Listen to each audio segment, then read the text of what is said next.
Could you tell us your name, your age, and which country you represent? I'm Sam Collins. I'm 31, unfortunately, and I represent Ireland. And where were you born, and where do you live now? Ireland and Ireland again, from Dublin.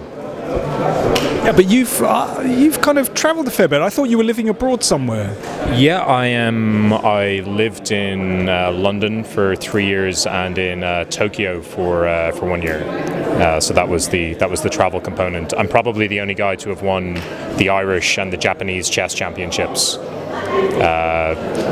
That's probably unlikely to be repeated, I think. But so what were you doing in Japan apart from winning the chess championship? Yeah, I was working. I was a management consultant over there, but there was still time for chess, and I knew the Japanese Olympiad team because we'd played them before, and they kind of showed me around and brought me to tournaments and so forth. So they were very friendly.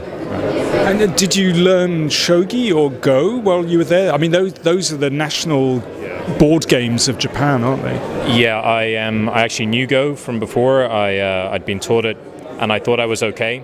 And then I went to a house party, and they gave me a 5-stone advantage on a limited board, which is equivalent to a queen advantage. And there was polite laughter after all of my moves, and I got crushed. So I decided just to stick to the chess. But okay, you got your own back at chess. So what's chess culture like in Japan? They're very enthusiastic. They have a couple of domestic IMs, a couple of guys chasing the IM title. All of the players are very serious. They're very kind of well prepared, and they have a lot of really interesting tournaments. When I was over there, actually, Alex Baburin came to visit me, and we played a tournament together. So all the time, they're getting more exposure to grandmasters and strong players. And events like Olympiads are very good for the team because they get that exposure as well. So it's developing slowly, I think. But well, let's come back to Irish chess. What age did you learn, and who taught you?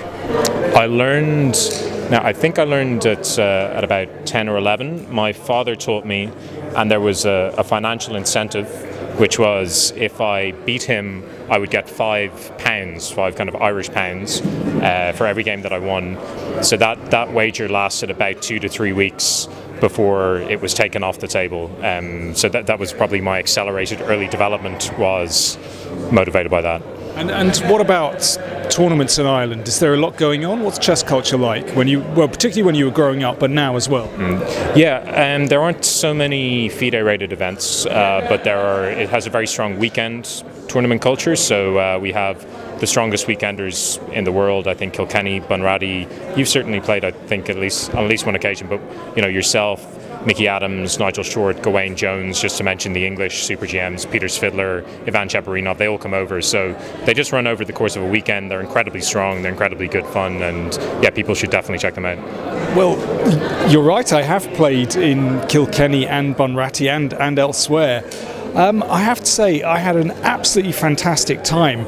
But for me, that was the huge problem, that in Ireland, there is a very welcoming culture, and normally that welcome extends to quite a few pints of Guinness. And I found it very hard to combine chess and Guinness. How do you manage with that side? Yeah, well, Alina Lamy did a tournament report for ChessBase where she talked about how many pints I had during my game with her. Now, I think she slightly overestimated how much was taken, but ultimately that was a nice game. It was on a Saturday evening. I played in a kind of sacrificial, flamboyant style and ultimately won. So I think you basically just need to not take it too seriously, and even guys like Gawain, who is the traditional winner of these events. Gawain Jones, yeah, he will tend to have a pint in his hand for the later rounds, and still produce good chess. Well, these tournaments are fantastic fun, but okay, let me introduce a slight note of a critique. Do you think this kind of fun attitude has perhaps held back Irish chess in the past? I don't really think so, because ultimately for Kilkenny or Bunratty, in order to put on a traditional slow play FIDE event with those players, it would just be prohibitively expensive, and it would also be impossible for younger players to really get access to those tournaments. So I think it gives a lot of exposure to junior players. Ultimately, it would be nice to have some more slow play FIDE events. Certainly when I was coming up, there were very few, and I had to travel to England a lot for those. So yeah, it would be nice for some more of those to come online. But also at the moment for junior players, Alex Baburin is doing a lot of great work. He's teaching chess in schools. He has chess camps and a lot of junior chess tournaments.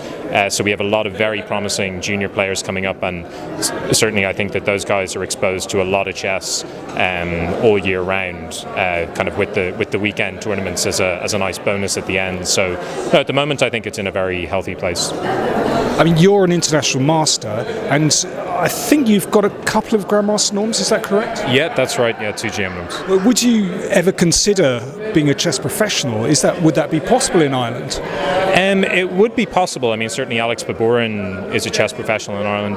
I wouldn't particularly consider it. I don't really think that's my calling. You know, I have a lot of friends who are a lot stronger than me and who are really dedicated to it. You know, I think it's really a vocation for the people who do it. You know, for the people in particular who want to play exclusively, you need to be so good, and it's quite stressful.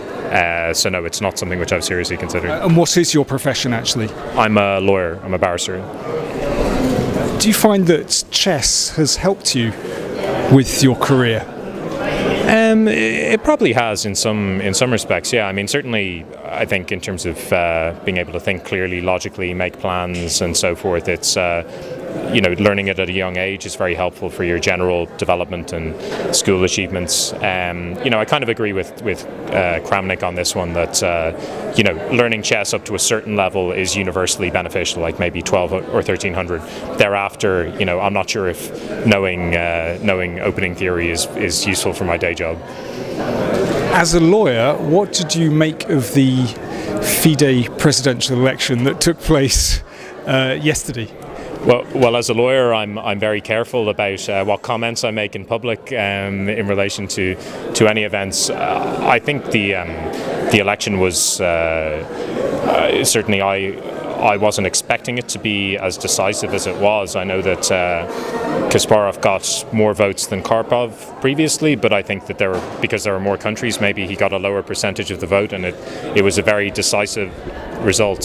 So yeah, it was interesting. I mean, certainly the Irish Federation was behind Kasparov. I think that's who our federation endorsed. Personally, I'm an enormous fan of Kasparov, and I would have liked to see what he would have done with the federation. But certainly I suppose the public has spoken. So that's that.